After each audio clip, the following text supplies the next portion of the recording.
Fleet Air Arm, the world's most mobile fighting force. A force with the ability to move with the utmost speed to any part of the world. This mobility rests, in the first instance, with the means of transport, the aircraft carrier. But HMS Eagle is much more than that. The modern aircraft carrier is a floating, computer-controlled city with a population of some 3,000 inhabitants and about 50 aircraft. Yet its cost is only half that of an equivalent shore base. These gigantic floating airfields are capable of carrying out and dealing with every aspect of war in the air and at sea.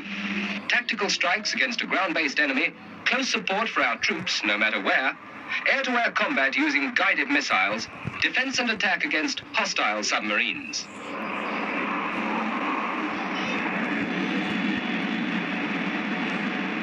The buccaneers, scimitars, gannets and vixens of today owe much to the faith and courage of the far-seeing flyers of yesterday. Men who struggle against official opposition and lack of funds paved the way for a fighting force which is now accepted as an integral part of a navy committed to a world role. At the time, though, their early experiments often resulted in disaster and sometimes tragic loss.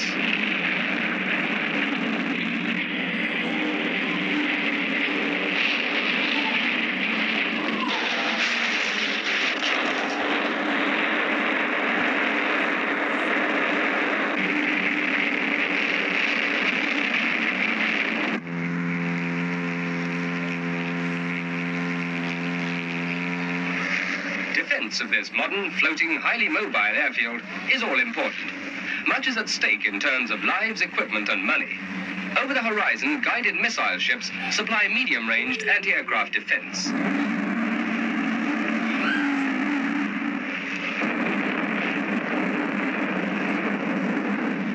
Closer at hand, frigates perform a similar task, as well as seeking and destroying submarines. The destroyer assisted by anti-submarine Wessex helicopters from the carrier itself. Early warning radar pictures are transmitted back to the task force by the gannet.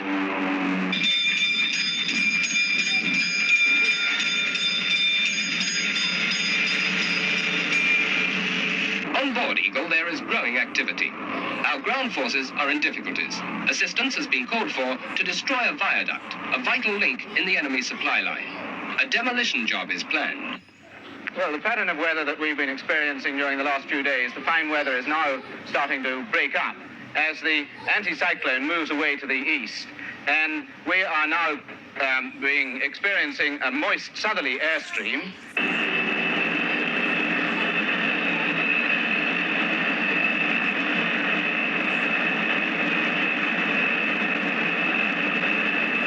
The ship's position at launch will be 270 kilo 58, course 345, speed 15. Hook-on weights, as for the last recovery, are on the board.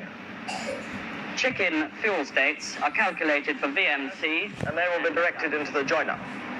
After fueling, the buccaneers will continue on their high-low profile, and the scimitars will come straight back for recovery. Are there any questions, please? For Guy Harris and Dave Thompson, new to this particular carrier, it's the first operational sortie. They are the pilot and observer of Buccaneer number 106, call sign 022.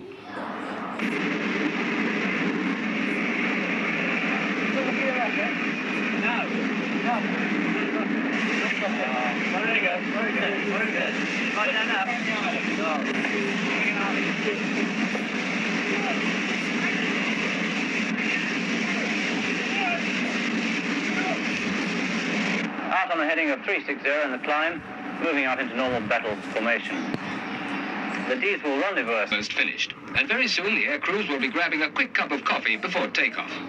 Someone who hasn't time for coffee right now is the flying controller, known to the Navy as Lieutenant Commander Flying, or Little F. Compass platform, Flyco, I'd like 30 knots for the next launch at 17:30. Have you got the thrust meter readings, Dave? Yeah. 1.82 port and 1.81 starboard. 1.82 and 1.81. Yeah. Right, well, let's go then. Okay.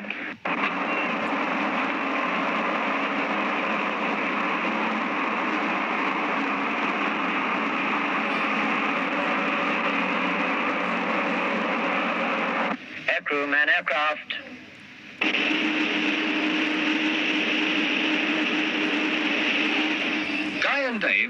every member of the strike force are specialists.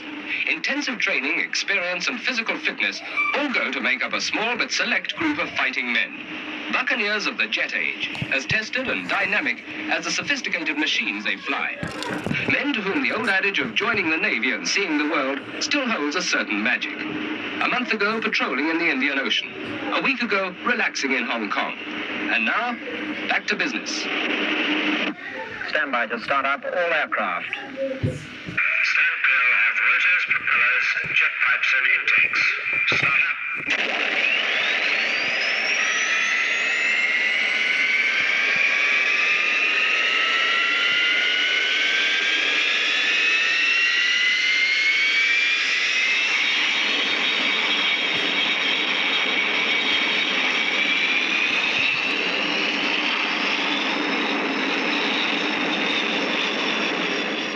One of the most fascinating aircraft in service, the helicopter performs many different roles.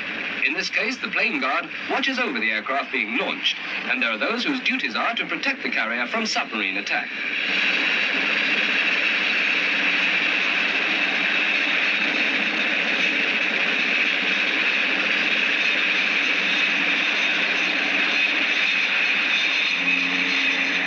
Rather unattractive in appearance is the Gannet. But after all, when you're the airborne eyes of the fleet, looks aren't everything.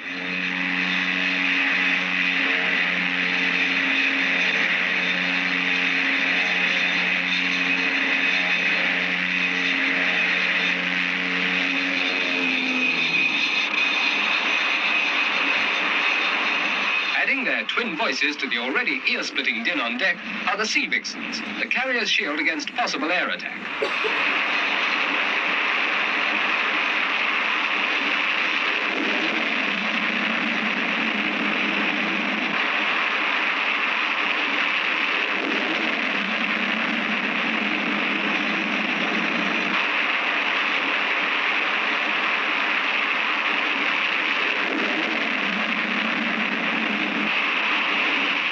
The scimitars are the flying filling stations.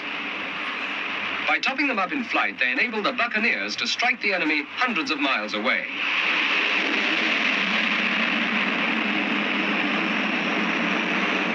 The strike leader now taxis to the catapult, and his aircraft is lined up, ready for takeoff. The Buccaneer, costing upwards of £750,000, is one of the most complex and advanced weapon systems in active service. The responsibility resting on the shoulders of the pilot is immense.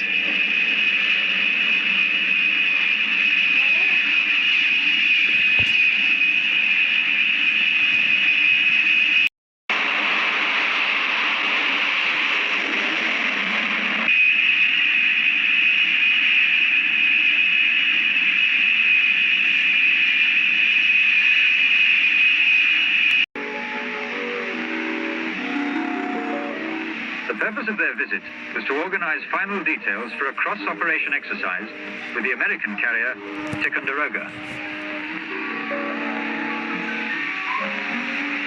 Whilst these American planes were landing on Victorious, their squadrons were flying onto the Ticonderoga.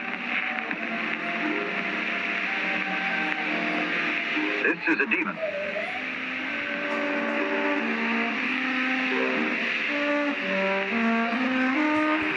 Now a Skyhawk.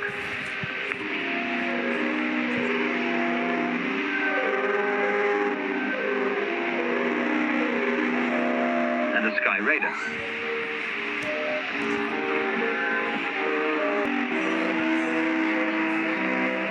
A helicopter acts as plane guard in case of accident.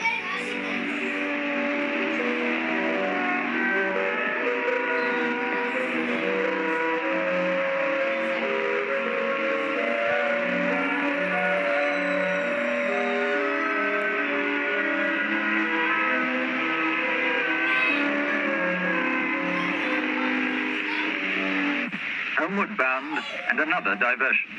You'll never know what will happen next. They were in the middle of the Indian Ocean when suddenly the ship was ordered to Mombasa. This time it was floods in Kenya, a rescue job for the helicopters. It had been raining for weeks, and the swift-flowing Subaki River had broken its banks and flooded miles of villages, fields, and crops. December, and the sailors were doing their Christmas shopping.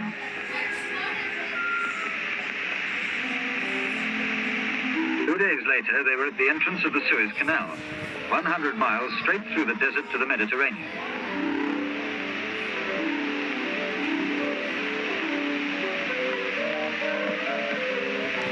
The most famous bumboatman in the world, Jim Irish, had sent his men on board the night before at Suez to sell his goods to the credulous sailors.